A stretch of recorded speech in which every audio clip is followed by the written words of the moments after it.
Fellow at the Department of English, University of Rajasthan. I welcome you to the TMYS Review project series on working women. TMYS Review December 2025 will explore the theme of working women in literature. We're calling for the submission of essays, poems, interviews, and short stories under the project. To know more about the submission guidelines and the project architecture, please visit www.tellmeyourstories.biz.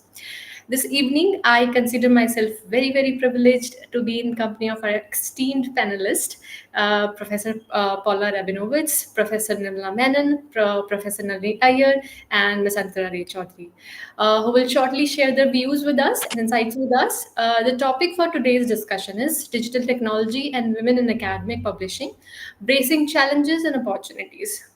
We will try to understand how women professionals in academia and publishing associated with academia are adapting to the new challenges and opportunities thrown by the new media, transcending in working fields in terms of their socio-cultural stations and professional positioning. Before we begin, I would like to introduce our guest speakers. This is a formal introduction of everyone. So, first speaker for the session is Professor Paula Rabinowitz. She has been a professor emerita of English at the University of Minnesota and was founding editor-in-chief of the Oxford Research Encyclopedia of Literature. She authored 4 monographs on 20th century American political and popular cultures, including the award-winning American Pulp: How Paperbacks Brought Modernism to Main Street. Professor Rabinowitz also co-edited 7 books such as Habits of Being series and Writing Red. Her essays appear widely. She received a Mellon postdoctoral fellowship, 2 Rockefeller residencies, and 2 distinguished Fulbright professorships in Rome and Shanghai. She resides in Queens, in New York. We are so delighted to have you on this panel, ma'am. Thank you so much for joining us today. Thank you for that lovely introduction.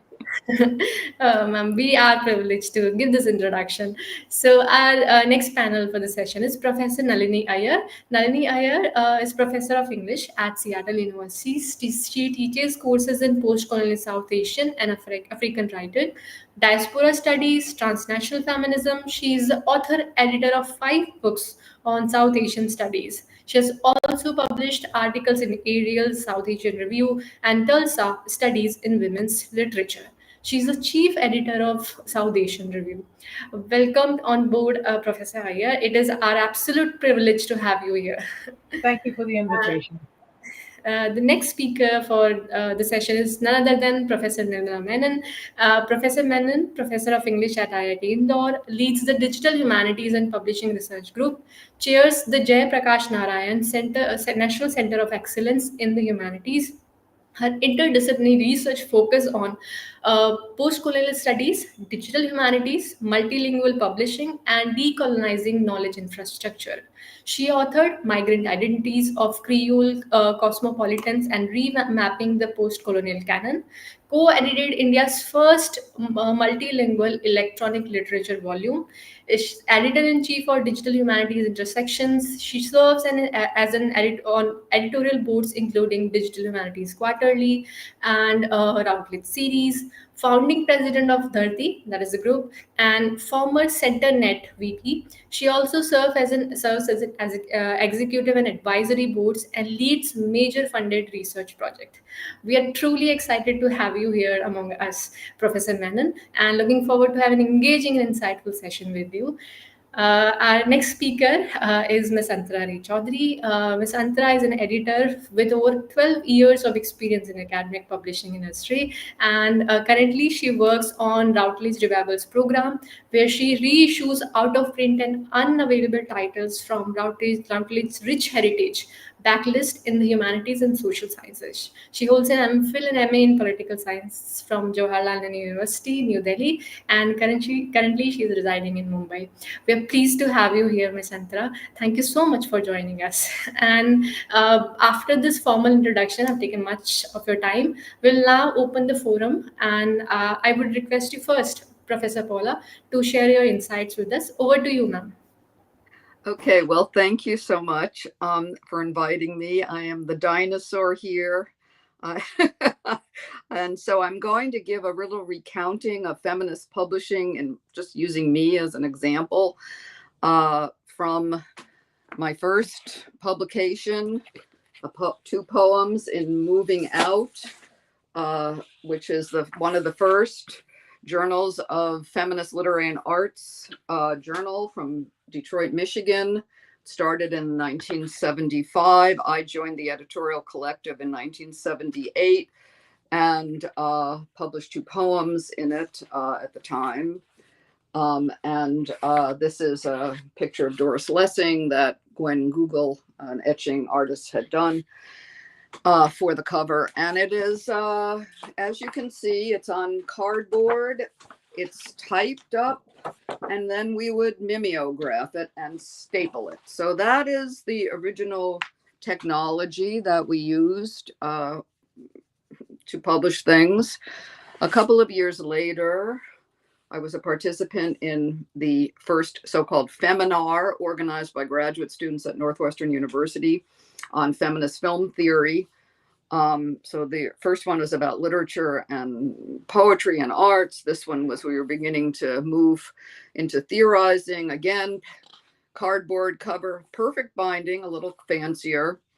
And what's interesting about this from 1982 publication is that almost everybody who published in it, who we were like nobodies, just graduate students, went on to quite illustrious careers.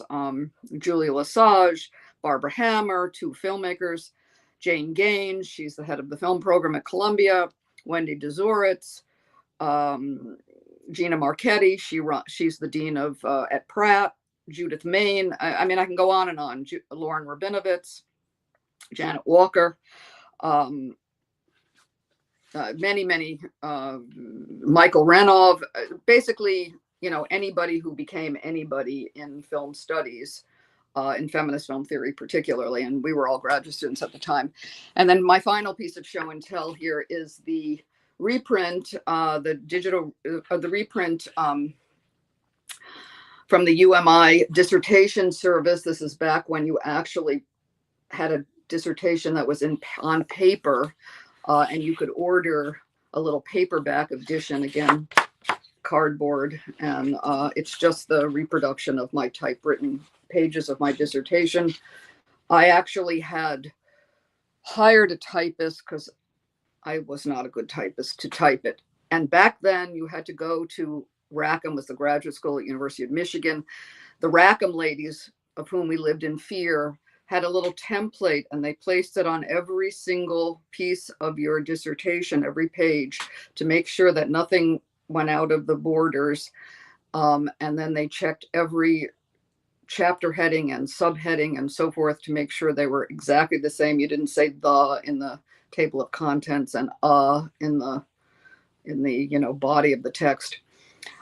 So I really began publishing in the era when, this was pretty much, feminism, we were sort of inventing feminism and women's studies, and publishing was really still in a very primitive state. My first book that I co-edited with Charlotte Nicola, that we started when we were graduate students, Writing Red, which was an anthology of women's writings from the 1930s, was put together by Feminist Press. We put it together. I'm sorry, they just published it. So we were in archives looking up writings by women in the 1930s. These were published in obscure magazines, union pamphlets, some in larger magazines like the New Masses. We worked out a deal with them where we Xeroxed everything because they wanted us to type everything up, and we were like, you're crazy, we can't do that. So we worked out a deal where we Xeroxed everything. We cut each column of whatever newspaper and pasted it on an individual piece of paper. I had my son helping me do the pasting in Ann Arbor. She had her daughter helping her do the pasting in New York, and we were putting them together. And then that book actually was probably the last book it was the last year when it came out in 1987. So we were doing the copy editing in 86, where we had true galleys, where, the rolls of paper that Jack Kerouac wrote on the road on. So literally the book showed up in a giant scroll and you went through the whole roll, copy editing it. But interestingly, in 2022, Haymarket Press, based in Chicago, wanted to reprint it for, as they said, a new generation of socialist feminists. And so their sort of upgrade was to basically just use a camera to copy everything and then mimic the typeface that was on there and change the cover. And then just a couple weeks ago, I was contacted by Sage Publication to let me know that an article that I had published in 1998 in Science and Society for the 30th anniversary of 1968 was being digitized and being published in their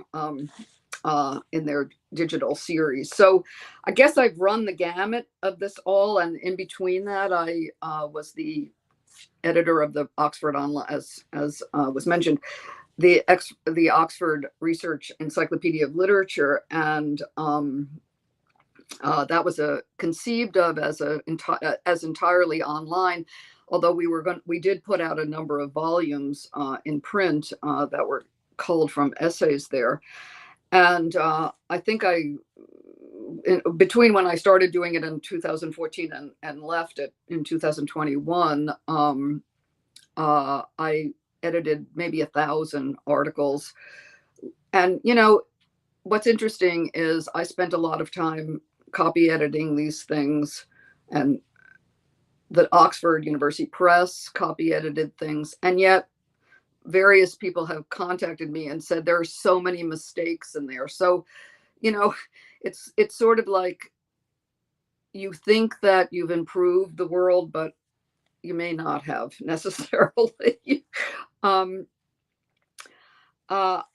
I guess in some ways, what I'm trying to say is that my career as a feminist scholar is sort of linked up to the history of the, various technologies of publishing, going from, mimeographing flyers and so forth, and then Xeroxing when technology improved to publishing things online. I would never have been invited to this panel likely had there not been a digital world, because how would you have known about me? But I can't say that it's necessarily better. I recently saw, I don't know if you've seen it, the Jia Zhangke film, Caught by the Tides. It's based on 25 years of him shooting his various films, and so it's somewhat documentary, but it's a fiction film about these two characters who are ongoing actors in many of his films. He did Platform, and one of the things that struck me vis-a-vis this session was that in addition to tracking the changes in China and the changes in these actors, what they look like, and the changes in their relationship, it's very much about the changes in technology. So in the beginning of the film, in order to make a phone call, the characters have to go into a special phone booth, state phone booths, and contact a central operator who would then, transmit the call. Then they get a phone like this, then they get a flip phone. And by the end, they've got their cell phones and they're making TikTok videos and putting them out online. So, his film is a kind of document of the changes in China, but it's also about the document of the changes in technology. And of course, it's quite a feminist film because in the end, the woman who's been basically messed over by her boyfriend all these years, and he shows up again and wants her to take care of him now that he's, an old guy coming out of jail, and she's not interested. She puts on her jogging clothes and runs off with a group of people at the end. But it very much spoke to me about the ways in which our lives were inexplicably and also inadvertently tied up not only with the politics that we were dealing with from the 70s till now. But with the technologies and the changes that are going on. And just to conclude, in 1972, I helped my friend and colleague Liz Phillips, who's a sound installation artist, put on a piece for the New York Avant-Garde Art Festival called Electric Spaghetti, for which I cooked 200 pounds of spaghetti donated by Ronzoni Spaghetti Company. And she put sensors under the table. We just made a big blob of it. And people just picked it out with their hands and made music. We were, it was all tuned. And it is being redone as a kind of memorial show this summer in New York. So, and I realized that was more than 50 years ago that we did this. So I am a dinosaur. I have absolutely probably nothing that I can contribute to this conversation, except to say, I'm glad everybody is still publishing. But to tell you the truth, I'm sort of fond of this. Okay, thank you. Right. Thank you, Professor Paula. And thank you for taking us through a time capsule kind of a thing from the very beginning and from your career and till now. And as it occurred to me, we don't realize as we are living with the time that how exceptional the change is for everyone, because we are living with the time and we don't realize it as such much. But thank you for pointing this out, and we'll move to our next speaker, and we'll come back to you with our questions, because we have so many. Though because of time constraint, we have kept it to such a limited questions, but we'll come back to you, ma'am, with more questions. Now I'll move to Professor Nalini Iyer. Ma'am, over to you. Thank you very much. Like Paula, I'm going to take a trip down memory lane. When I started graduate school at Purdue in 1986, and those were the days when we actually had a computer lab, and I was taught to use a 5¼ inch disk for the DOS software. You pull it out, then you put your data storage disk. I thought it was wonderful because I didn't have to white out all my stuff that I was typing on a typewriter. And just before I left India, my father said, "You should learn typing," and sent me to a typing school. So I'm grateful that I have touch typing skills. I owe him that much. But so in my career, I've seen this sort of boom of digital technology. And for the most part, like many humanities people, I have adapted to digital technologies as far as they support my work. Unlike, say, Nirmala Menon, who studies the discourse and the context, I don't have that depth. My introduction to publication came when I was in graduate school, and I was an editorial assistant for Modern Fiction Studies, which was Purdue's flagship journal. And I worked under the distinguished editor, the late William T. Stafford, who taught me you can still wake me up in the middle of the night and I can tell you how to do MLA format. So this is the level of training he gave us. Unlike Paula, we corresponded with authors by US mail. People submitted multiple typescripts. We connected with reviewers by snail mail, and there were 2 graduate assistants. And I remember those scrolled galleys and cut and paste being literally cut and paste. When that translated into Microsoft Word, I was so excited. Similarly, as a scholar, I mean, when I was starting out in graduate school, MLA, international bibliography was each year there was a fat volume. You sat in the library and went through with index cards. And then when it went on CD-ROM, when I was doing my dissertation and I could search better, I thought I was in heaven. Little did I know how much more was forthcoming, right? So fast forward, as I started my job in a tenure track line and so forth, World Wide Web, internet, those things made, I work for a private undergraduate Jesuit Catholic University in Seattle. And I'm the only post-colonialist in the department. So coming from an R1 school where there are like 5, 6 post-colonialists and a horde of grad students, I suddenly found myself very isolated. So having email, having internet contact with scholars just made made connections for me, right? So I was able to know about conferences, send off things, and I began to appreciate as a scholar the ability to email manuscripts and get email feedback. So many years later, I became very active with South Asian Literary Association, which is an allied organization of the MLA, and their journal is South Asian Review. Now, South Asian Review is in its 46th year now, and for many years it was, as Paula described, the individual editors at different universities literally mimeographing and stapling the early versions of the journal and so on. And so in 2017-18, when I was an officer of SALA, we started hearing from a lot of our younger scholars that while South Asian Review was distinguished in its ability to publish exclusively on South Asian writing, the lack of distribution and the lack of indexing meant that many of them didn't want to submit to us, and they felt that they were being measured on impact factors and so forth, and they weren't going to submit to us.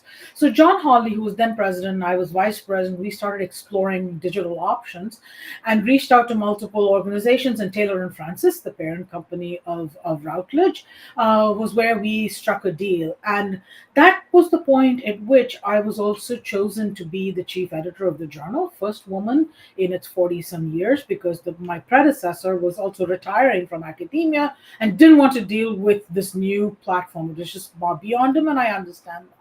So it was a trial by fire to make that transition, because we had to, as an editorial team, we had to first pull the archives, which were literally in other people's bookshelves, work with Taylor and Francis to create that online archive, which has been amazing for scholars to access 40-some years of the journal. There are gaps in the archive, we're still trying to fill it, but it's remarkable. The second thing was having access to their submission portal, which made my work and the work of my editorial team so much easier. You could track manuscripts.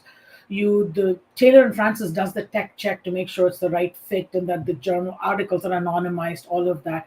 So tracking peer review, having access to Taylor and Francis's connections to other South Asian post-colonial journals means we find it easier to find peer reviewers. It just makes there's a vast amount of information and a much smoother process. It took me a while to get a handle on it. My managing editor, Robin Field, is amazing at this work and really kept the production connection between editorial stuff, production, and keeps the communication with our contributors and peer reviewers flowing really smoothly. She is my expert on editorial management, platform. It was not until last year or 2 years ago, when I edited a special issue of the journal, that I actually stepped into this role of our contributors and others to understand the platform from within. So it's been great from an editorial process standpoint. It's been wonderful in terms of circulation. Our print circulation used to be 200 copies. Now we get 30,000 plus views and downloads. We got listed with Scopus, and we're a Q1 journal, and Taylor and Francis managed that whole thing. We have a wonderful journal liaison person, Becky Guest, who really does that. Plus, Taylor and Francis's social media marketing, the way they are able to bundle our journal with similar journals for other institutions, means that our subscriptions have gone up substantially. So all of these things have been really, really wonderful. So for the authors, the advantage is as soon as an article gets accepted and they do the proofreading and things, it's published online with the DOI. That means even before it is incorporated, maybe a year, 18 months down the line into an issue with a volume number and page number, they can get credit for their tenure and promotion processes and so forth. So there are some advantages. Now, what are the challenges? Huge submission increase. When I started in 2018, we were scrambling with our existing things to put an issue together. By the end of the year, we started getting 100 submissions. I thought that was great. This morning, I've been doing desk reviews, and we are at 440. And it's not even July for this calendar year. Last year we were at 450 in December. I'm like, where am I going to land? It is a lot of work because I do the first round of desk reviews myself. I'm a very hands-on editor that way. And so the submission increase is both a good thing and a bad thing. It tells me that there is humongous pressure amongst scholars across the globe. But it's also, as a post colonial feminist, one of the things for me has been about breaking the hegemony of Euro American knowledge production. So I'm very proud to say that we have a reach in terms of submissions across the globe, smaller institutions, regional universities, say in South Asia, where scholars otherwise would not have access to us. We've been able to broaden the topics that way, and our peer reviewers as well come from across the globe. So we have, I hate to use that cliched term, I think, but I would still say we've managed to decolonize knowledge to some extent, at least to break some of the hegemony. I won't say that we are very successful. There are obvious limitations to that approach. Another disadvantage, paywalls. Obviously, it costs money to produce a journal. Taylor and Francis will charge if either through you have access to a database, or you got to pay the individual article charge, and that can be prohibitive. But I know that Taylor and Francis has a program for reducing costs for institutions in certain parts of the globe. Open access publishing is available, but open access publishing, while it is wonderful, is also expensive. And if you are at an under-resourced institution, and I am at one where we are primarily teaching institution, we don't have agreements with major publishers for open access publishing, and nor do we have grant funding and so forth. So I have to, anything I publish ends up behind a paywall as an individual. It is what it is. Other disadvantage, we do 2 special issues a year, and the special issues, as we all know, the articles are in conversation with each other. There's an editorial purpose behind those, how those issues are organized and put together. However, because people access articles individually, they often miss the story that a special issue tells. For example, the Partition special issue that I co-edited with Debali Mukherjee Leonard, one of the popular essays is by Ananya Jahanara Kabir on Shah Rukh Khan and the film Pathan. But what people miss when they just download that essay is how it's in conversation with everything else in that special issue, right? Then from an editorial standpoint, AI, I will say first, I'm no expert in that. We don't have the adequate tools to identify when people are using AI and how much. It's one thing if people are using an AI tool to proofread an article or to do some basic searches for sources, but we don't, I mean, it's very difficult to track that AI thing. And, so I would say that is an issue that we have to look at. And we also have to figure out what are the boundaries between AI as a tool that supports better scholarship and like improving grammar or whatever, and when AI literally is writing people's pieces and they're revising using AI tools, right? So in some regards, I think the fact that we use the Chicago Manual of Style approach in some ways contributes to this. MLA, which is the dominant citation thing for literary scholars, asks you to do works cited, which means I can go through an article and connect what is mentioned, summarized, paraphrased, quoted with a works cited list. I can do that with the Chicago up to a point, but Chicago allows you to include other things that you have consulted and so forth. So it's hard to tell if any of those things are just padding people. So yeah, there are limits and there are advantages to both. So bottom line for me, the fundamentals of good scholarship have not changed despite the growth in digital technology, because good scholarship in the humanities is about unique and original insights, meticulous engagement with prior scholarship, and the digital access to databases means I am getting a lot of material from early career scholars. I'm saying even assistant professors, some recently tenured, but they don't go beyond things that were published in the last 15 years and are available on JSTOR or something. You know what? If you're writing on R.K. Narayan, there might be stuff in print that was there in a journal in the 1970s. and your librarian, interlibrary loan person can help you find it. But people are not doing that, and that I think is a huge limitation of what we're trying to do. So, unique and original insights, meticulous engagement with prior scholarship, and elegant writing. In my view, digital publishing platforms have made production and access broader and have allowed us to reach global audiences. However, the quality of scholarship has not necessarily improved. I won't blame just digital technology for that. I will also blame the pressures on academia, where people have to have X number of articles published before they can get their PhDs. Different universities have so many different, and different countries have so many expectations. So I think we are all getting overwhelmed with both this number of places we can publish as well as the amount of scholarship that is available to us. So I will leave it at that and deal with question time later. Thank you. All right. Thank you, Professor Iyer, and lots of information in just few minutes. Thank you so much for that. And yes, as a research scholar myself, I could understand. I could really connect to the things. And with the challenges and opportunities, there are many options that are open for us now. I remember I could when I was trying to publish something, and there was some clone journal something. I had no idea because I had really no idea, and nobody told me.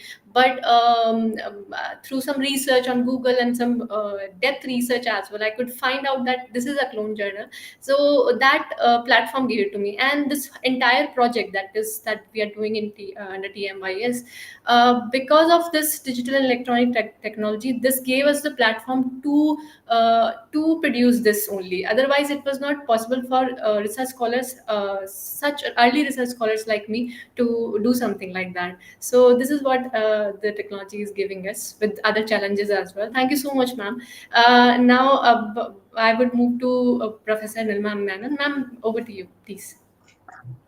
Thank you. And thank you, Paula and Nalini, for really kind of, I mean, I just loved listening to both of you, on your particular journeys.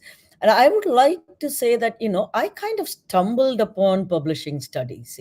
I was like, in a way, Nalini and others were kind of my models. Like I was a post-colonial scholar doing my PhD in post-colonial studies. Uh, and when I was writing my monograph, and this is like, around 2010, 2012, and my monograph is called Remapping the Post-Colonial Canon. And one of the questions that I ask in the monograph is about looking at post-colonial literatures and the post-colonial condition through works that were written not in English. And post-colonial studies at the time was dominated by Indian writing in English. Right? There was a whole different problem where I have been to conferences where people from Africa and Sri Lanka were kind of pissed off with the Indian writing in English that was dominating it, and that there were other works also that we need to look at. But my question was, as someone who reads literature in Hindi, in Malayalam, and in translations from Tamil, it was very obvious to me that the post-colonial theoretical vocabulary was kind of limiting in its understanding of the post-colonial condition.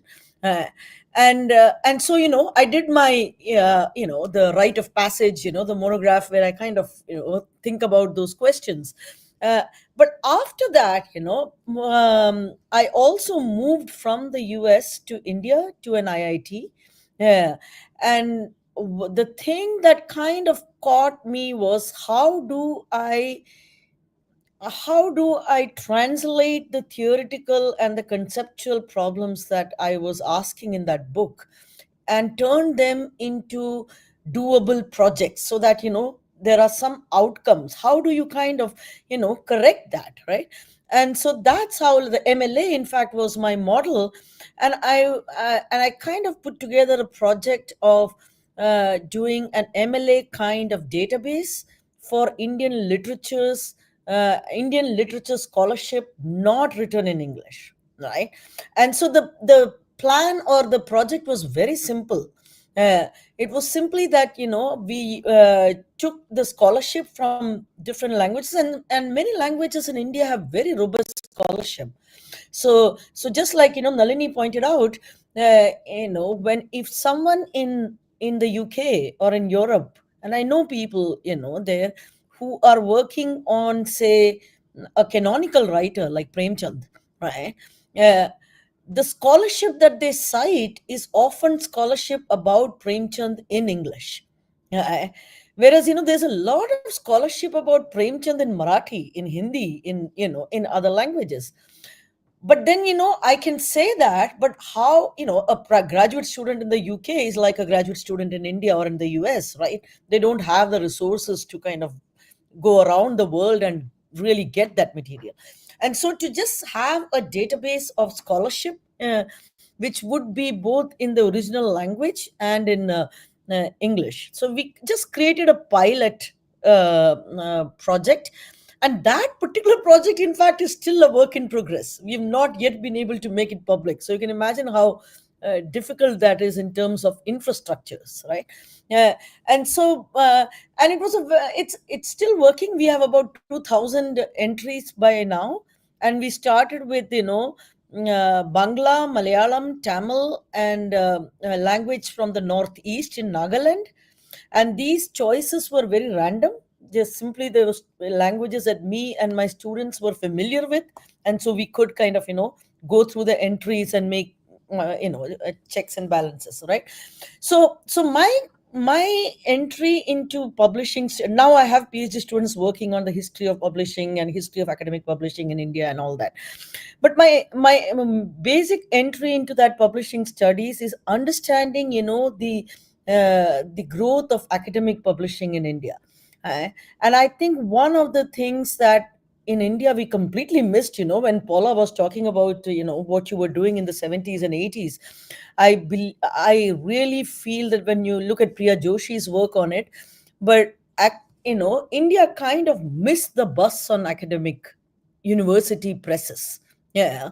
So while we had the Sahitya Academy and a very robust kind of creative publishing industry, the academic publishing industry had two weaknesses. One, it was majorly in English, and two, with some very few exceptions. Remember, this is the second or the third largest university system in India after US and China.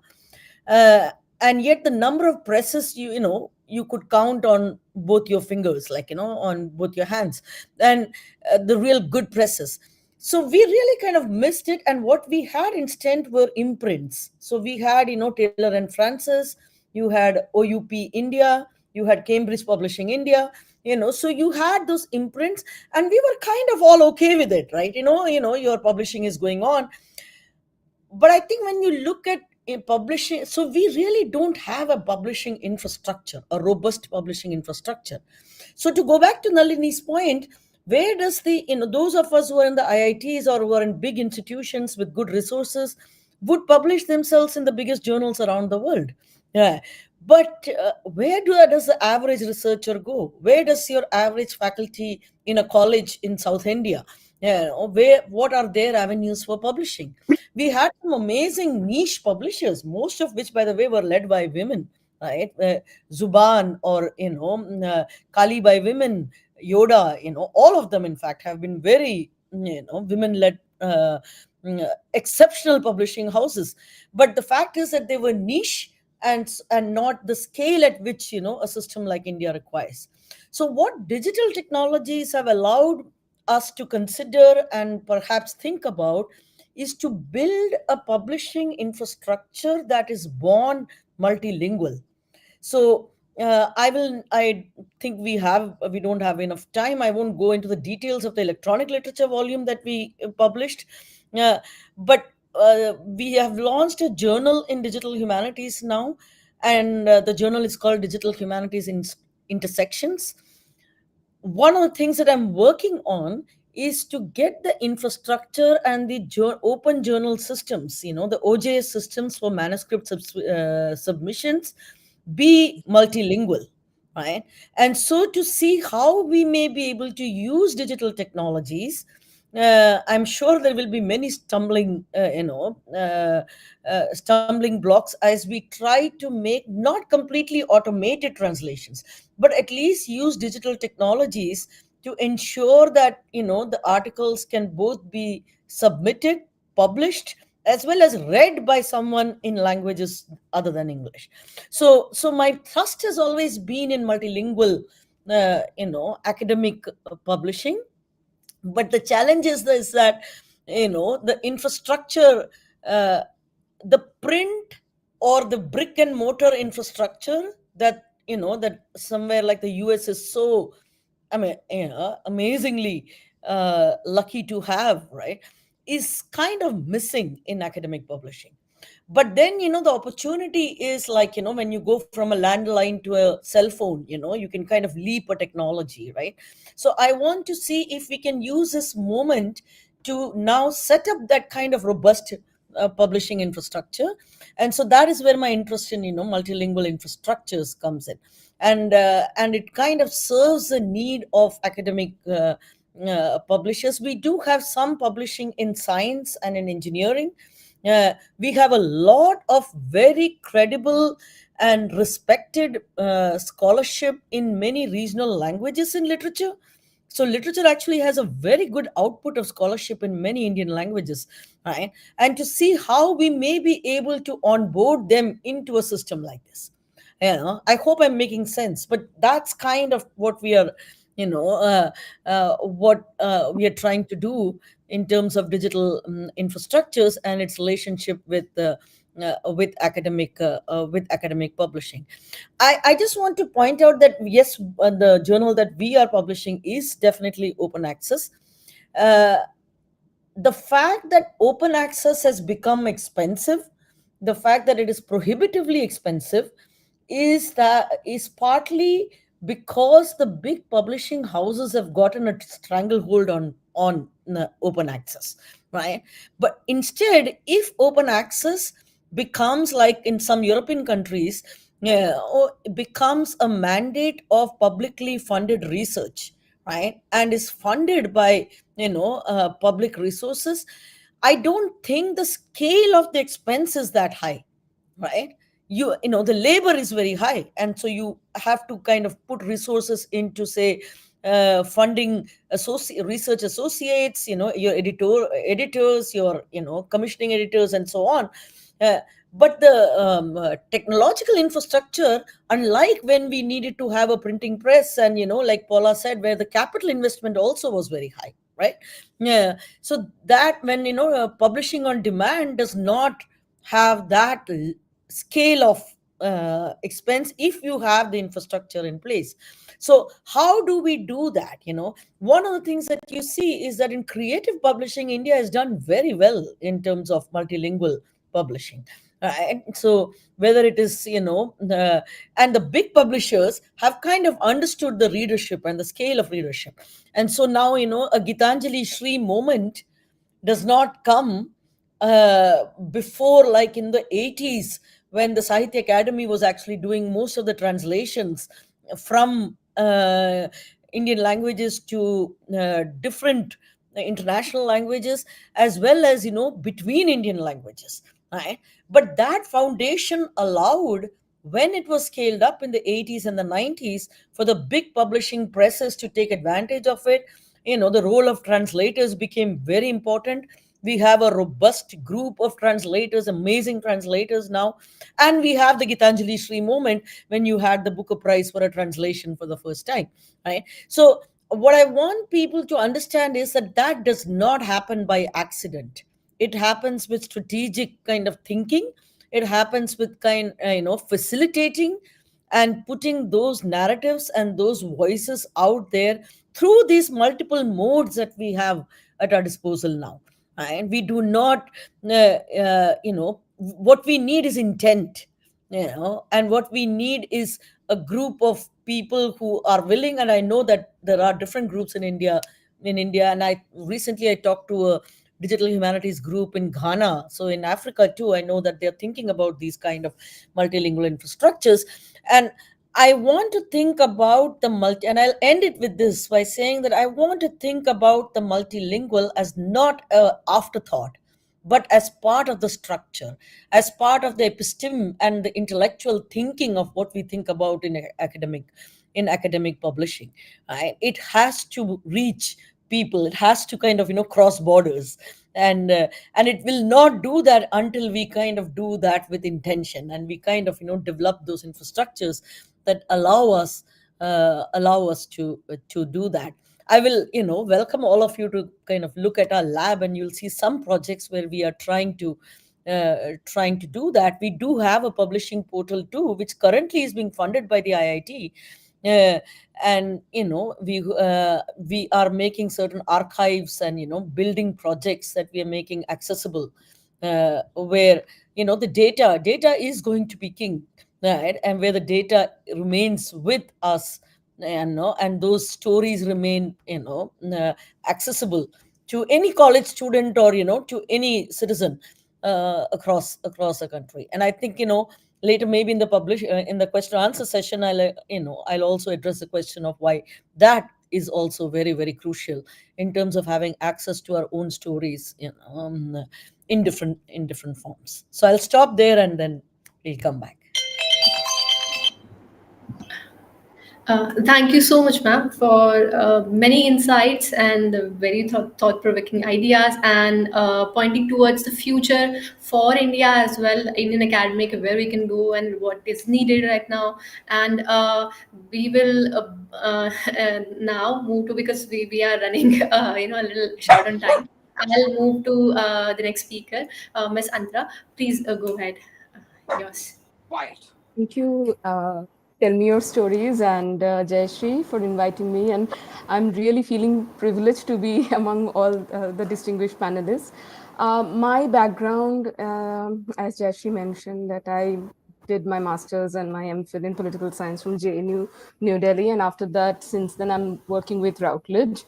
I'm not a technology expert, but I have definitely seen the transformation the industry has gone through in last 1 decade. And definitely, I have not worked in journals, so actually, I got to know a little bit more about what the role of a journal editor from Nalini and what Nirmala said about the vernacular, because I strictly deal with academic books in English. But so initially, when I joined, the major transformation that the industry had already gone was from a hardback, paperback book to the ebooks. And all I heard from my peers, that the seniors rather, publishing has been the industry which is very late to accept the technological changes. So the journey from paperback, hardback books, the hard copies so-called, to the ebook has not been very easy, but it got immersed into the system, and definitely it has helped in certain ways. But I personally still would like to hold a book in my hand and read it. I mean, that's the thing. The work that I do now, initially I was with the team which commissioned frontlist titles, and I have to agree with both Nalini and Nirmala here that having a Routledge office in India opened up the doors for the South Asian scholars, the South Asian voices, to take it to a global stage, which would have been not perhaps possible given the fact that there are practically no university presses from India as such, apart from OUP, CUP, and very few. Uh, but at the same time, uh, what the digital transformation meant for all of us, and the now that I'm working actively in reviving these backlist, deep backlist books, we sometimes when go back to our archives in 1930, 1940s, it's a curious mix, because right now I'm sitting with a book from 1972 published, and searching for the author. Sometimes the author is no more, then we go to the next of kin, or sometimes we deal with the estate and things like that, and a lot of copyright issues. But deep diving into those archives, looking at those contracts, some publisher must have published a bit of it in US, and then something happened in UK, and then again bringing it back, it's a different process. So there is a beautiful mix of the past with the current technology, because we are able to digitize the book. And often when I reach out to the authors saying that, I want to reissue the book, and mostly 99% cases, they are a bit overwhelmed with emotion, because these must be their first book or the second book which launched careers, or started a discourse in itself. And we get to hear the stories that something very similar which Paula was describing. A lot of my authors shared that. So the question, they say, are you only going to digitize it, or will you still bring it back to hard copy and paperback? And we do all three versions, because readers are diverse. And just as I said, I like to hold a copy in my hand. What digitization has done to publishing, definitely it has given us a sort of a turnaround. Processes have become streamlined. A lot of global voices can now come together. It has given a lot of discoverability, but also what it means is that now when you go to the Google search, and in the tech world, we all operate with this whole notion of the search engine optimization. So, author comes with a title and we are like, what are the keywords? Please tell us, because so many books are being published every single month. It's really sometimes surprising to see that if your book is not coming on the first Google search in the first few books right after its publication, it may not be even discoverable, because there is a plethora of information right now coming, and a lot of people are writing on the same topic, or a little bit of that. So while yes, technology has definitely given us access to more and more books, more and more journal articles, there is this search engine optimization, so your work is more discoverable in certain sense. I would like to say it has become extremely sort of data driven, which helps publishers, because we sort of then get to see that, which are the things readers are picking up more and more. It helps us to contacts with authors, because it is not always possible to maybe give a physical visit. But I know earlier commissioning editors used to make more trips to the universities and departments. They still do conferences and etc. But majority of our submissions now comes from the submission portal on Routledge or TNF and things like that. The challenges that has happened with the coming of, and I would like to just talk about the AI bit, because it's a massive thing we are dealing with right now, and the whole game of algorithm, because it has added a different level of complexity. It's ideally, it should be that a professor, an academic, or an editor in publishing house should not have to worry about certain administrative tasks, and the AI should be able to help me or the author to do certain things efficiently, so that you can focus on writing perhaps a better chapter and all. But what has happened, especially in journals, what we get to hear with paper mills and fraudulent submissions, it has, and so much of misinformation is coming, because the amount of information explosion that we are dealing with, publishers are also navigating a very turbulent time in that sense. Turbulent perhaps might not be the correct word, but it's sort of a transition which is very crucial.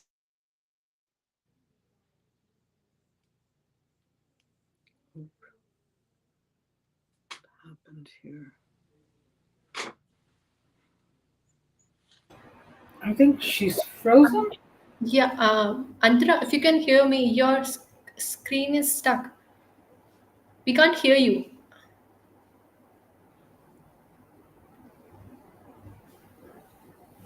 I think she may have been disconnected.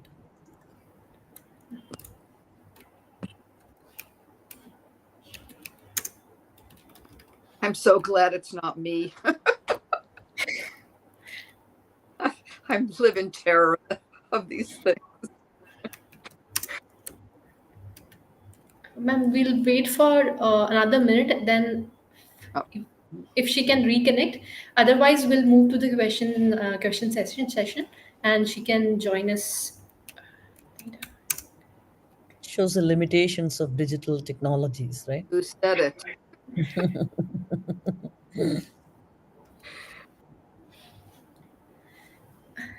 Yes.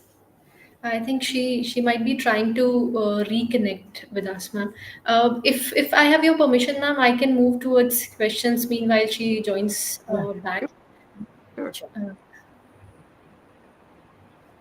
I'll move to the questions, and my first question will be to Professor Paula.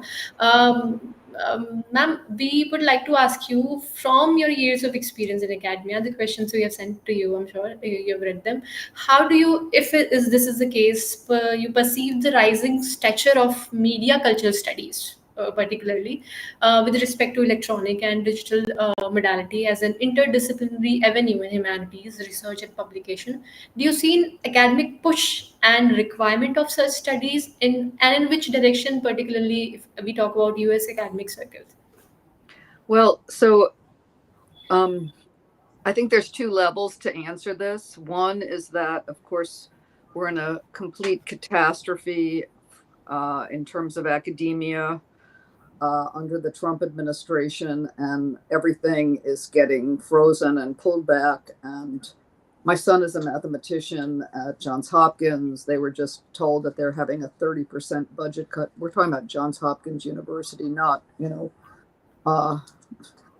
some small college, which are, some of them are actually closing down. So on one level, it's like I don't think there's like resources for anything.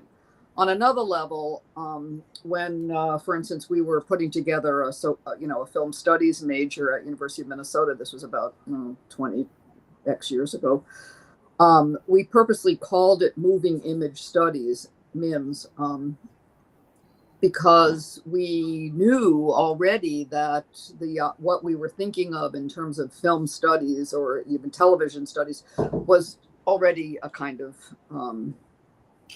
in the past. So there's no question that whatever media is going on has to be incorporated into whatever kind of visual moving image studies, visual studies is going on. But whether or not universities are willing to support that, I don't know, because, for instance, at University of Minnesota, and I have to say, I have been retired for 9 years from academia, so I'm not even up on what's happening.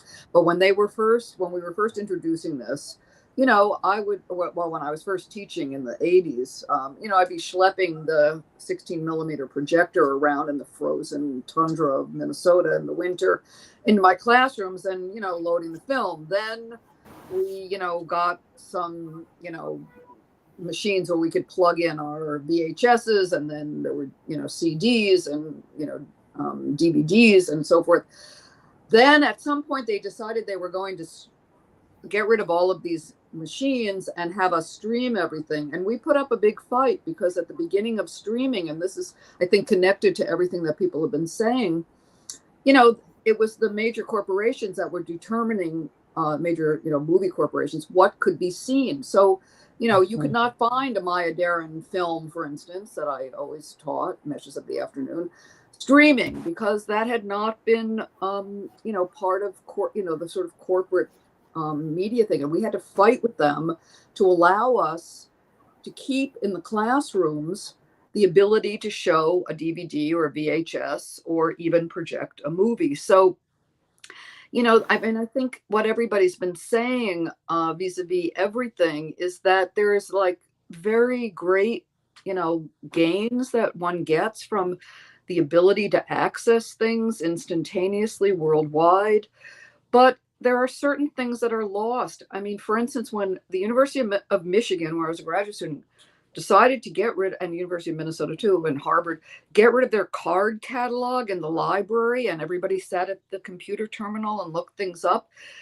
All kinds of things were suddenly available to you that who knew were out there, but all kinds of things were also lost, because when you're going through a card catalog, you see the card that is before the thing you're looking for and after the thing, and you suddenly understand the book that you are looking for is within a context that's very, very rich, that you would never see in the atomized way if you're typing in for that title. You would never see what's before or after on the shelves. I mean, you have to go up to the shelves. Similarly, all the graduate students were in the library card catalog, so you had many, many conversations with people. And I think which you would, who said, oh, you should read this book, which had nothing to do with your topic, but which opened up a kind of methodological way of thinking about something. So,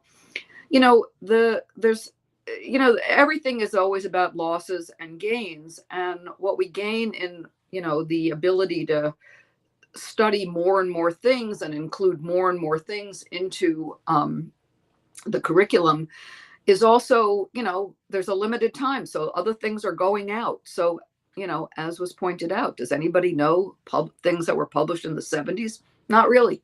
So, you know, which to me was still in, you know, I was an adult in the 70s, so it doesn't seem that long ago. But, you know, it was ancient history. And so I don't, you know, so the point being that in academia right now in the US, I don't think there's money for anything in the humanities. I think nothing's happening. Social sciences, and as I said, my son's a mathematician, math and science as well. Whether or not that is a, you know, a permanent state, we'll see. So I don't know if that answers your question. I just wanted to respond to what Paula said. You know, I think it's so important because I have PhD students now, you know, and I find that, you know, my PhD students, and I keep complaining about this all the time, you know, want exactly the response to their research question, right? So they're not really want to read anything outside of it, or, you know, even peripheral to it, because, you know, this is what I'm trying to solve. What are the papers that will help me do this, right? And I have these conversations with them where, uh, um, they will say something, and I will tell them that, look up Dipesh Chakrabarty's, Provincializing Europe. You'll probably find this on page 84. And, they get so shocked, they'll be like, how do you know that? I was like, because, when I was in grad school, we were reading like 800 pages a week, and not all of them went into my dissertation, but it was just part of what you did as a graduate student, right? And mine was not even that long ago, right? I completed my PhD in 2009. And so you do see a big paradigm cultural shift in the student community also, like, in terms of what they are willing to spend time on. So it's very targeted with, very specific outcomes. So I really hear you on that. I Sorry if think, I ma'am, dis- you caught a culprit here too as well. So yeah, I, totally.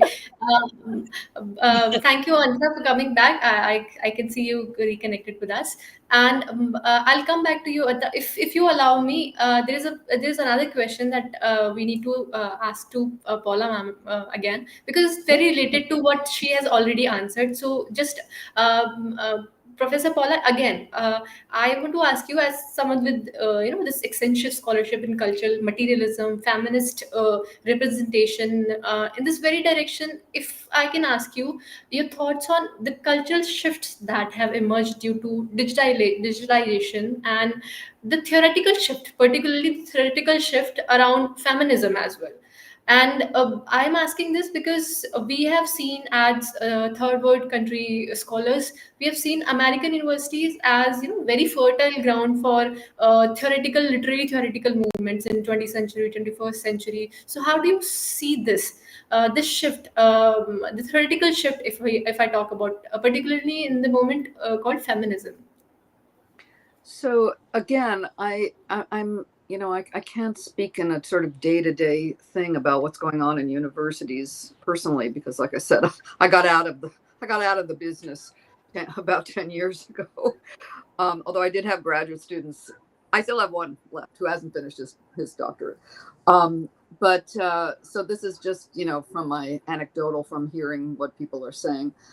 So the point is that I think as I said, I don't think it's different from what I was saying before. There's a sort of contradiction. On the one hand, when we were building these programs and these theories, there was no one to teach us. We were graduate students making up this stuff.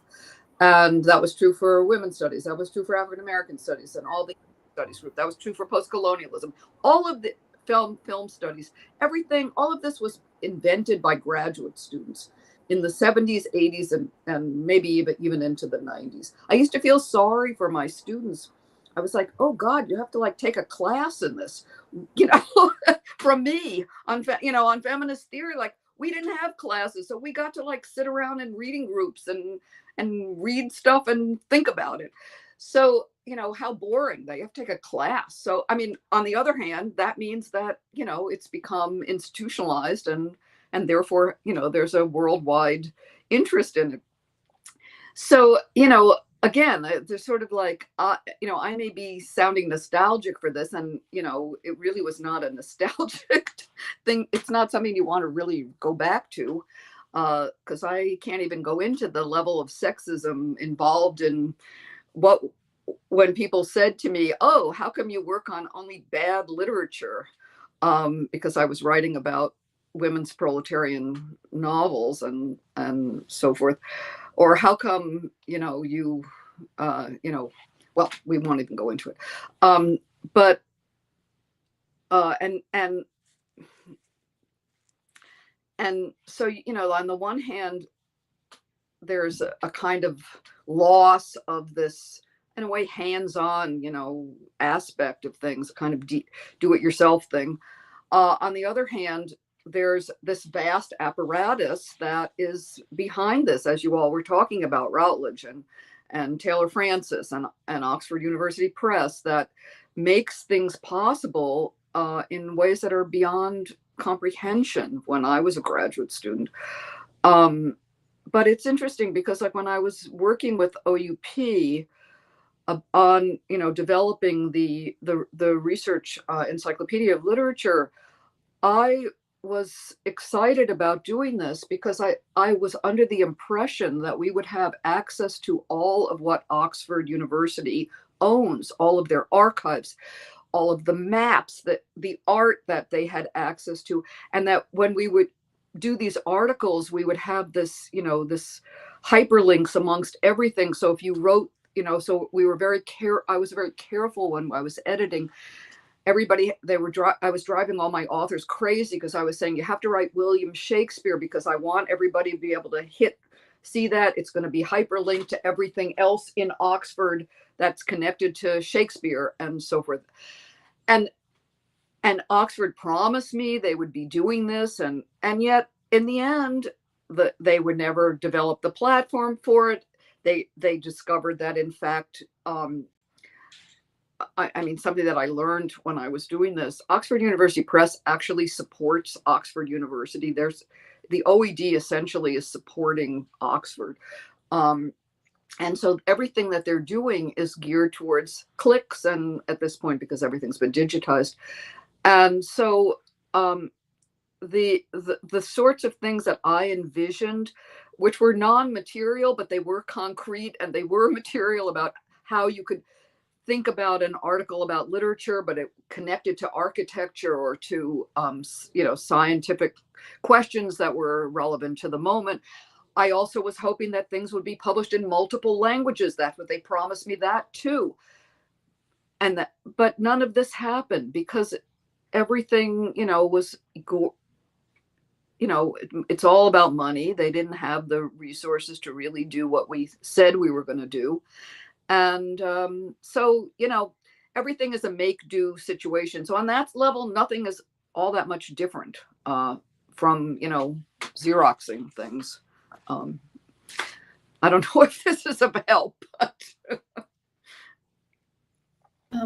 Thank you for answering this question, ma'am. I could have asked you about a new situation under Donald Trump, but I would not, for specific reasons. It will be too much political. I would not. Go ask somebody. So, thank you for answering to our questions, ma'am. I'll come back to Ms. Antara. Sorry for the disruption, and I'll come back to you. And Ms. Antara, I'll add one question to what you were speaking before, and I'll please do continue where you have left. The question is your specialization and focus as an editor of Routledge has been revival of relevant works of research in social sciences, humanities, and we want to want to know that how this relevance is decided and what factors for this age, particularly a time, and influence this publication process. And for you, as personally as an editor, how this relevance is decided. That is what we want to ask you with. Please continue. Sorry for the technological disruption. So much we are talking about digital technology, and my internet just gave up for a few minutes. Sorry for that. I'll come back to the question, Jaishree. I'll just briefly finish what I was talking about. That with the coming of AI, and if we are talking about women in publishing, academic publishing, uh, it is not so much maybe in humanities and social sciences, but what has happened is that traditionally in the STEM, basically science and technology, medicine and engineering, the representation of women are any which way very, very low. It's considerably very low. And the fear is that, and there is a quite interesting report which United Nations Women has now come up with, that how algorithm is actually sort of perpetuating the gender biases. So in case we are not careful about, or transparent about the kind of data we are feeding to these machines, and then the machine is churning out certain things, and with now students, academics are going to use AI more and more. So whatever research outcome, analytics or analysis is going to come out, we have to be really careful about not perpetuating the biases, and that is one of the biggest fear we have.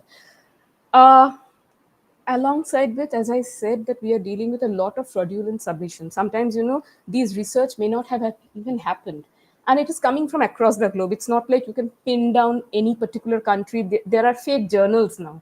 So hopefully in the future that AI will perhaps help us rather to detect this kind of fraudulent submission, plagiarism and things like that. But we are taking steps towards that, but there is a definite thread that it along the line is going to also perpetuate certain existing biases, historical biases. And especially because women are very much underrepresented when it comes to the tech companies which are building these AI models. So we need more diversity there, but unfortunately the question of funding comes into the picture. Research is not being funded, and now with the cut even in STEM, HSS is definitely facing a lot of challenges. So these are questions, I don't have an answer for it, but these are the things we can foresee. An interesting point, because there are a lot of students who must be listening to this conversation, must be from literature background. AI is also now sort of doing a bit of translation. Now, while it might do translations in different languages or pick up different vernacular languages and then make it available in English, but the question is, even if it gets better and better with time, there is always, even when a human being doing a translation, a professional translator is looking at a work of literature or picking up a novel or something like that, and then doing the translation, we always say there is something lost in translation. So there is a real threat that if a machine is going to do translation, then what would be the outcome? It might give you a rough idea, but so these are the questions that looms large. Now coming back to the question that how we go about picking the relevance. So basically, interestingly, there are themes which still resonate when we look, because Routledge has in the last 200 years almost now in its existence, going to be 200 years, we have along the line not just published only from Routledge, but Routledge has also acquired these older imprints like George Allen and Unwin, Krumhel, Trench and Trubner, a lot of. And so someone definitely had the wisdom to archive those older contracts, got them digitized, and thanks to when the program actually started back in UK, one of our editor who still works with us from UK, she says that she used to visit the rare bookshops and used to pick up the books and then used to search for the authors. It used to be like sending a lot of letters and things like that, and then something comes back. What has happened with places like Amazon and Abe is a big distributor of books in UK, where all these rare bookshops have now tied up with them. So it is very easy for us to at least procure one copy, because we don't have these copies, unfortunately. Or sometimes if we get a successful connection with the author, they say, I have a spare copy, it's clean, please get my book reissued. So there are things, and then there are copyright, and of course there are thematic relevance, which becomes extremely important for us. The subject the topics which are still relevant. And it's irony that sometimes we are looking at a book written in 1950s, 1960s, and I'm reading it and I'm still thinking, oh, this is so relevant. So we haven't actually solved the issue yet. So there goes the, yeah.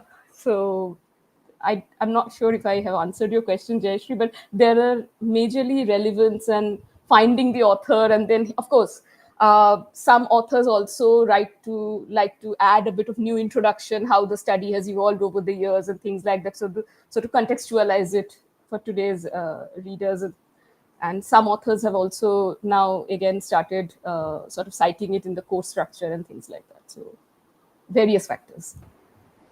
Thank you, Andra. Yes, you answered my question, and thank you for the information as well, and explaining it to us how things backstage behind the curtain are working actually. And thank you once again. I'll move quickly because again we are exceeding the time limit. I guess soon we'll be exceeding the time limit. I'll quickly go to Professor Nalini Iyer. Ma'am, the first question to you is with respect to your long association with post-colonial discourses, theory and practices, what scholarly changes do you experience around post-colonial discussion in academia all over the world due to rapid digital developments in research? And had there been any prejudices or hegemonic gatekeeping sort of thing in academia in the West towards third world narratives? Do you feel that technology can be the ground of resistance? If then yes, and then how? Please share your thoughts. So there are multiple portions to this, and I will say, having when I came out of graduate school, post-colonial studies was not institutionalized. We read people like Said and Spivak and everybody in sort of the interstices of courses on modern British literature, for example. So my PhD specialization is technically Victorian and modern British lit, and I did all the post-colonial stuff as independent studies with professors who were interested. And as Paula points out, there's a richness to that kind of self-developed in groups with other graduate students. And my generation of grad students ended up being the first set of folks who were institutionalizing post-colonial studies. In fact, one of my friends constantly jokes, "How do you know all these people?" I'm like, "Well, I was in grad school with them." And that sort of becomes the way of thinking about it. So I think the process of institutionalization and has been good. It has opened up stuff. Post-colonial studies has had a big reach into influencing thinking in ethnic studies, etc., global studies, global anglophone, all of these things. There's also, I would say, appropriation of post-colonial methodologies in a sort of performative way in academia. I can't tell you how many people write in what I would call canonical stuff. They throw in a few theoretical terms, and there's nothing new or exciting about what they're saying. So there is some of that. Is there gatekeeping? I would say in the early stages of my career, it was very hard to find journals and places that you could publish articles on post-colonial studies. Ariel was one of the first journals I published in, and they were very well established. So for many of us, it was actually getting together and editing books on certain topics. That's why if you look at my CV, you will see a lot of edited volumes, because in editing a volume, you get the opportunity to create spaces that journals don't have, and to counter some of that gatekeeping. In terms of digital stuff, I would say that the joy of that has always been being able to reach out to scholars across the globe. So, back when I co-edited my first book, with Bonnie Zaire on language and hegemony, we were able to reach out to scholars in India to contribute to that. But by the time I got to do my 2024 book on for MLA on teaching South Asian diasporic writing, which happened in the middle of the pandemic, we got our advanced contract, and then the world shut down. Thought the book was going to tank. It didn't, in part because we were able to communicate with our contributors via Zoom, which was a platform that took off during the pandemic. So I think digital spaces have given us both pluses and minuses. Is there gatekeeping still? Yes. And I would say that, I'm happy to say that South Asian Review is trying to break some of that gatekeeping in under my leadership. That has been one of my explicit goals. But when you get 400 plus submissions and you can publish maybe 30 articles in a year, you're going to turn down a lot of good stuff. So, but if you ask the folks who got turned down, they'll say, I'm gatekeeping. So, gatekeeping is a matter of perspective. So, Right. Thank you, ma'am. If you allow me, I'll add my next question to this only because the second question I'm contributing to the long suspending debates over language and cultural identities. How should the flourishing phenomena of Anglo-centric digital transformation, because it is Anglo-centric, basically, when we are talking about the present situation, where would you suggest global South scholarship to stand in this debate and for their culture autonomy? Especially. I had some notes on this question, but after hearing Nirmala, I am very excited to hear about that database, which God, make it public, Nirmala. Some of us are dying for this material, right? Which is that we need scholarship in, take India's case, in Bengali, Tamil, whatever that's happening, literary scholarship to be widely available, to be translatable. And I agree, technology might allow us to offer multiple translations, because my thinking in this has been deeply influenced by the late Ngugi wa Thiong'o, that we have to decolonize the mind. We have to go beyond, the English has become the gatekeeper. You often have, something translated from one language to English, then from that English version to another language, and it's rather than south translations. And I think Ngugi was doing some pioneering thinking and working, and I think that work is still in its infancy, but it has revolutionary capacity. So I'm like, let's fund people like Nirmala and the work that they're doing, because that's, I think, where stuff happens.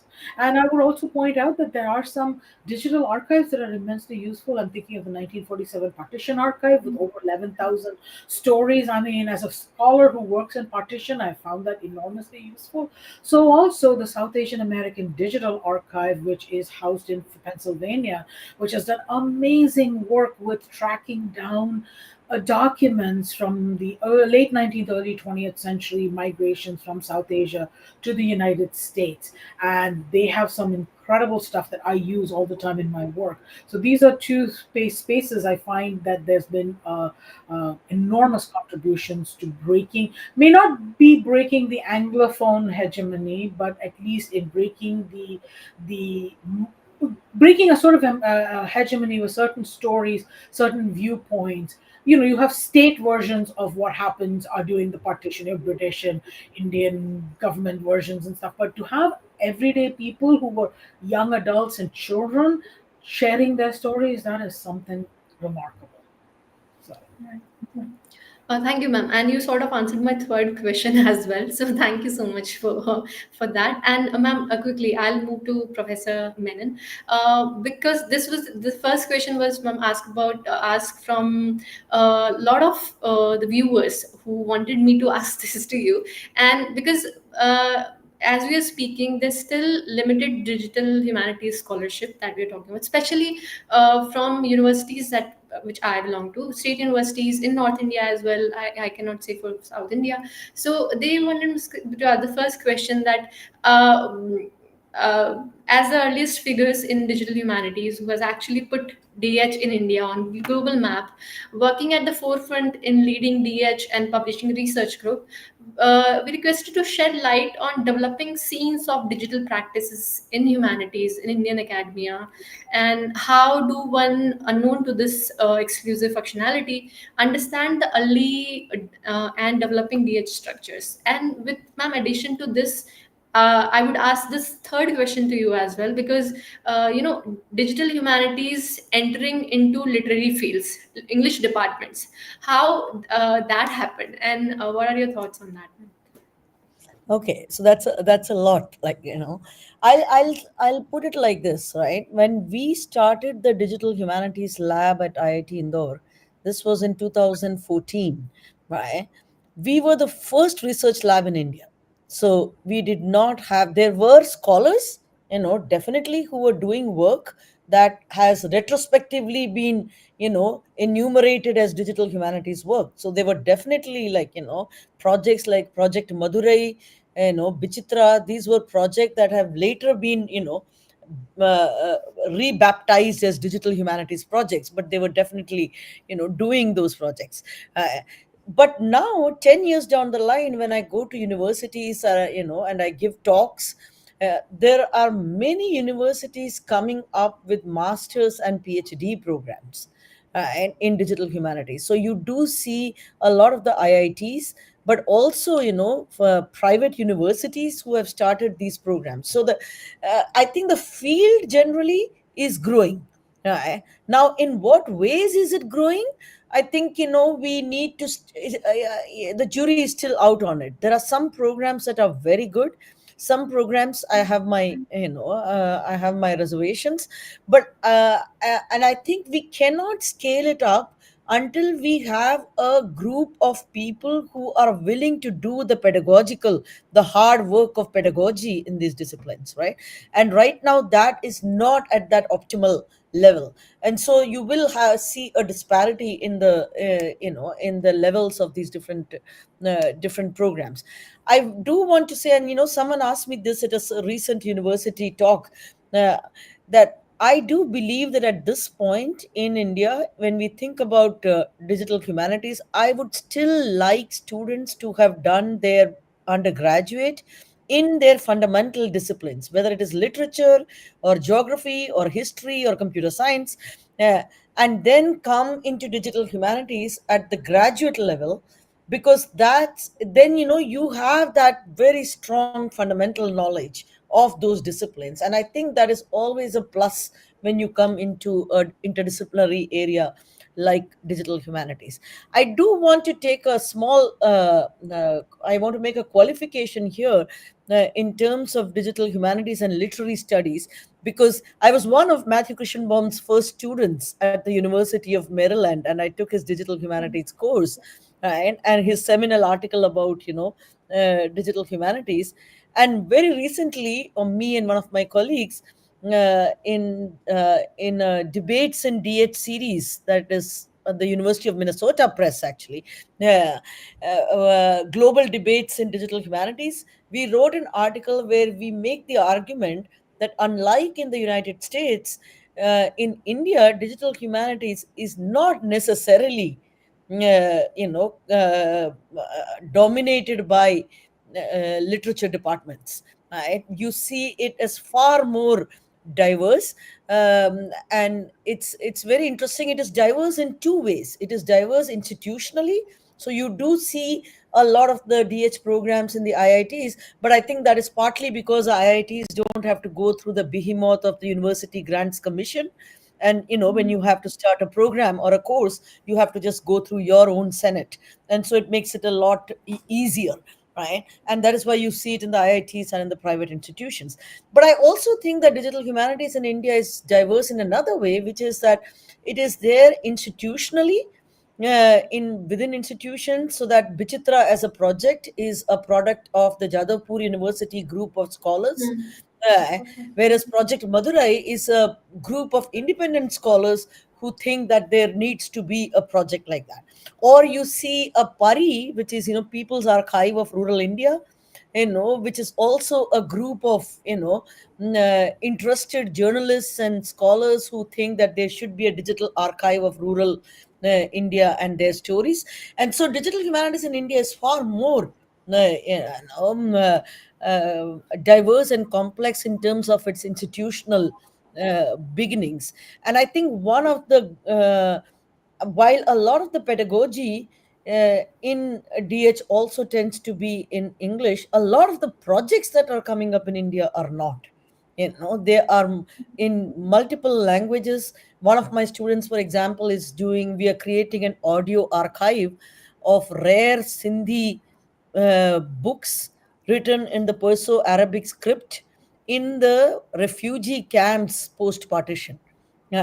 So this is a script that is no longer accessible to the Sindhi community in India, because when the Sindhi community moved from Pakistan after partition, they use a Devanagari script. So the second and the third generation of the community really does not know to read the Perso-Arabic script.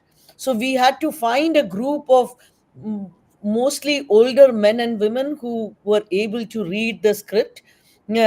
And we are in the process of creating an audio archive of that. So I think, so there are many. I'm still, one of the things I don't want to do, and in fact, Routledge, for example, has approached me a few times. We did bring out a book on digital humanities, learning by practice, is to write a theoretical book. And I always say that I don't want to rush into a DH theory or a DH epistemology from India. I think it will emerge, it'll come, someone will write it, but let it come from all of these projects rather than, us kind of imposing a certain template on a digital humanities theoretical vocabulary. What will that vocabulary look like? I think it will be far more. It will be complex and difficult to untangle, and that is the way it should be. So I think we should wait till we are able to get to that theoretical vocabulary. So yeah, I don't know if that answers your question. So that is how, like, I look at DH in India. The field is very exciting. Like, the just a few days ago, the government of India, the Anusandhan National Research Foundation, the funding body, has come out with a call for establishing centers of excellence in universities across India. And one of the areas for those proposals is digital humanities. So clearly, that term has gotten accepted and now recognized and in some ways institutionalized. Right? The Right. scale will take time, and I would prefer that it takes time rather than it goes without, Russian. yeah, without rushing into it. Thank you, ma'am, and very thoughtful. And I think you were right on point, ma'am, on many things. And I could recall we were trying for here in Rajasthan University. I'm from Rajasthan, ma'am, so we were trying for Dingle and Pingle transcripts for the same thing, that we can Mm. somehow archive few things, and until people are there who can actually read from those village areas. So we are trying to come up with the same kind of a thing in Dingle and Pingle language, so that. And I could see the projects that were from ICCR as well. And surprisingly, net eligibility, that is the examination for assistant professors in India, they have started asking questions from electronic literature as well. So I was hearing from someone that now the questions will be from that area as well. So that emerging strides, I'm sure. So and thank you, ma'am, for answering all of my questions. And the last question will be, because we are almost done with the time, to Miss Antara, ma'am, to you. For this is for our female professionals who are watching this, who are viewers and early academic researchers, and trying to make a career in this field. What would you suggest to them with respect to the new dimensions in literary studies and publishing? What would you suggest to them? How, in which direction they should move? I mean, I'm I'm no one to suggest which direction they should move, but definitely I think because we are living in a digital technology world where whether they want to go for core academics as a profession or they want to enter any other industry, related industry, I think they should not stop a reading and writing as much as possible they can do. That is something they have to continue doing it. And of course, don't be afraid of the technological part, because it is going to stay with us, so we have to sort of accept it. And but at the same time, I think for women in academia who are the early researchers, I think making a network through digital space and being available to a larger network of other researchers is very important. A community, sort of building a community, it happens automatically, organically within university spaces, but because of the online platforms, there are more scope. So I think that ultimately that sort of network building and things like that will help, no matter what they choose to do. There might be 5 years down the line, there might be a lot of new professions coming for them. So but one thing is that they should keep writing. And if I may suggest, because we discussed so much on AI and writing and literary studies and all, yesterday I think New York Times has come up with a really nice opinion piece. If anybody's interested, they can look into it. It's called The Seduction of AI for the writers, written by somebody from Yale University on creative writing. And I think it literally breaks it down. What is happening? Where is it going? So I think a lot of answers will come from that. I really enjoyed reading that piece. So Thank you, ma'am. And definitely our viewers must have heard to you, and they will go back to that article. And ma'am, this is what where we wrap up. If I would ask you to, if there is any last minute remark or anything that anyone would like to contribute. Otherwise, we will conclude here. Just thank you for having us. Can Yeah. I thank you for inviting me, because I thought I was useless to you, but I have learned that now. I mean, No, I've gotten a lot out of this. You probably have gotten nothing out of me, but I it got was a lot out. for us. It was like a perfect collage from generation to generation. It was a perfect collage for us. So immensely helpful, ma'am, and very informative. And I hope with that we come to an end to this nice discussion. I thank each one of you for sharing your knowledge and valuable insights with us. And I'm quite sure that our audience as well, they had similarly a thought-provoking and a much engaging session. We're grateful to you for taking, of course, out time from your busy schedule, we know. So, and being a part of this discussion, it will prove, I'm sure, to be a significant stepping stone in our efforts to build a discourse around this subject. So, thank you very, very much again. And it was an absolute pleasure of us to be in your company for this evening. So, thank you, and good night, everyone. And to our viewers, this is to remind you that we are calling for submissions, and you can find the details on www.tellmeyourstories.biz. And with that, bye bye. Thank you. Good night.